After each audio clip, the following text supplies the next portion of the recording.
Welcome to this Explainer. Today, we're connecting the dots of the August 2026 tech landscape to figure out exactly how the AI industry is, well, growing up. We are definitely moving past that initial shock and awe of generative AI. Now, we're stepping into a phase defined by massive infrastructure, raw economics, and honestly, some pretty harsh reality checks. So we really have to ask the question, is the AI honeymoon actually over? When you look at the reality checks hitting the industry right now amidst all this unprecedented growth, it becomes super clear that building the future isn't just about launching cool new models anymore. It's about paying for them, securing them, and figuring out what all of this means for us as the people actually using and building these tools. Here is our roadmap for today. First, shaking up AI titans. 2, the compute infrastructure boom. 3, agents, enterprise, and reality. 4, navigating new cyber threats. And finally, number 5, the global AI power shift. Okay, let's jump right into section 1. Shaking up AI titans, the architects of AI reorganized. We've got to start at Google, the company that effectively birthed modern AI, because they are fundamentally reorganizing around it. Demis Hassabis is stepping back from day-to-day operations as DeepMind's CEO. He's moving to a newly created Alphabet chief scientist role to focus strictly on AGI strategy, and he's handing the CEO reins over to Corey Kavoktogogu. But the real shocker here, Jeff Dean, an absolute legend who has literally been at Google for 27 years. He's leaving. He's taking other top minds with him to co-found a startup called Discovery Loop, aiming to completely automate the scientific experimental method. And the market reaction to this was swift. Alphabet shares fell over 5% as investors tried to digest this massive changing of the guard. Moving to Section 2, the compute infrastructure boom, building the physical foundation. All these lofty leadership changes at the software level are grounded by staggering hardware realities. Just look at this number, $6.7 billion. That is AMD's data center revenue for Q2 alone, which more than doubled year over year. They posted a record $11.5 billion in total revenue. But, and this is a true testament to how wildly high expectations are right now, their stock actually fell 7%. Why? Because their Q3 outlook of roughly $13 billion surprisingly left investors wanting more. The market is pricing an absolute perfection for this AI rally, and anything short of an absolute blowout is just seen as a disappointment. Now contrast those cautious investors with Elon Musk's staggering infrastructure build-out. SpaceX is going all in on NVIDIA's Vera Rubin architecture. They are planning for 2 gigawatts of installed AI infrastructure by the end of this year and scaling that up to an almost unbelievable 10 gigawatts by the end of 2027. They're even putting optimized Vera Rubin chips into orbit next year with their new Starmine satellites. It's just a completely different scale. And this infrastructure boom is truly global. It's not just happening in traditional US tech hubs anymore. CoreWeave is making its first major Asia-Pacific push, booking 360 megawatts of contracted IT power in Indonesia across 3 owned and operated data centers. Those are expected to come online in 2028. They are specifically going after the massive surge in Southeast Asian government and enterprise demand. All right, on to Section 3, agents, enterprise, and reality. The cost of doing business. So we have the chips and the data centers, right? But now we face the reality of deploying autonomous agents to actually use that massive compute. We are officially entering the era of the autonomous agent. Meta just launched their Muse code terminal agent, and Cloudflare open-sourced their internal AI agent workspace. But the breakthrough that absolutely matters here is legal. A federal appeals court, the Ninth Circuit, just ruled that Perplexity's Comet shopping agent cannot be blocked by Amazon. The court basically found that the users are the ones accessing Amazon, not Perplexity itself. This legal green light is huge.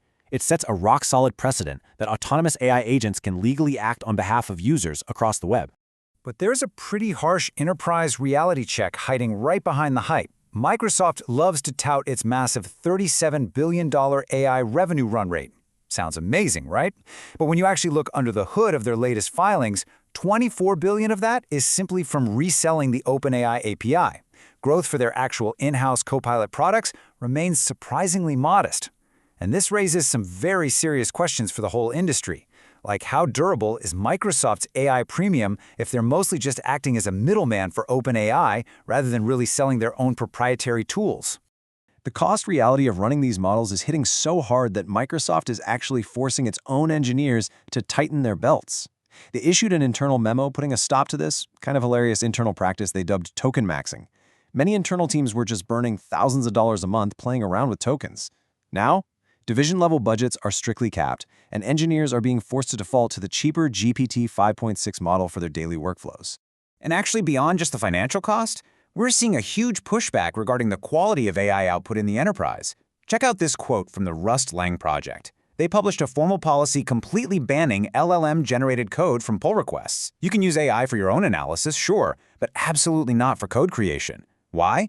Because the human maintainers are just getting completely overwhelmed by low-quality submissions. They cited a lack of reviewer bandwidth and a total loss of craftsmanship. If you submit AI code to them, they will close your PR without explanation. Boom. Gone. For anyone building software today, it's a stark reminder that generating more code doesn't automatically mean you're building better software. That brings us to Section 4, Navigating New Cyber Threats, the Vulnerability of Scale. As these AI tools become so deeply embedded in our workflows, they are opening up a terrifying new frontier of threats. The Cybersecurity and Infrastructure Security Agency, or CISA, just added several massive flaws to its active exploitation catalog. And right alongside the usual suspects, like Apache Tomcat, there's a critical remote code execution vulnerability in the Langflow AI framework. It's holding a near maximum severity score of 9.8 out of 10. Hackers aren't just targeting legacy systems anymore, they're aggressively going after the very frameworks used to build AI applications. Look at how incredibly sophisticated this gets. In a recent supply chain attack, a malicious credential-stealing worm silently infected a wildly popular NPM package called Kiev. Using automated pre-install scripts, it targeted developer and continuous integration environments. It stole credentials and then silently spread to poison up to 868 different packages. It's like a digital wildfire. The threat vectors are multiplying at an insane rate. Attackers are actively embedding malicious payloads into popular machine learning tooling projects on GitHub just to compromise AI developer environments. We are even seeing reports of Russian-linked hackers abusing ordinary hotel Wi-Fi networks just to steal Microsoft 365 credentials from guests. Think about that for a second. Your random hotel Wi-Fi is literally an AI attack vector now. The attack surface is expanded exponentially because AI just increases the speed and scale of both defense and offense. Anaconda actually had to acquire an AI security firm just to add red teaming and vulnerability scanning to their platform, purely because the threat environment is moving that fast. Finally, Section 5, the Global AI Power Shift. The future is open and global. So, zooming out to the macro perspective, we are seeing a massive divergence. In the US paradigm, you have closed models, incredibly high costs, and tech giants literally capping their own engineers' token budgets. But contrast that with the rise of Chinese open-source AI. Models like DeepSeek and QAnon are low-cost, highly capable, and easily customizable. And what's happening on the ground? Developers in emerging markets, specifically across Africa, are actively choosing the Chinese open-weight models over the US closed models. Because of these lower costs and the incredible ability to just run things locally and customize freely, we're seeing fantastic localized innovation that the big US models just are not facilitating. Take Uganda's Sunflower LLM, for example. This project covers 31 local languages. That is a massive win for accessibility and local tech empowerment. And what architecture is it built on entirely upon? China's QN3. So the absolutely crucial takeaway here is this. While US titans undergo these massive reorganizations, fight over internal token budgets, and pour billions into centralized infrastructure, the actual democratized foundation of global AI might be shifting right beneath their feet.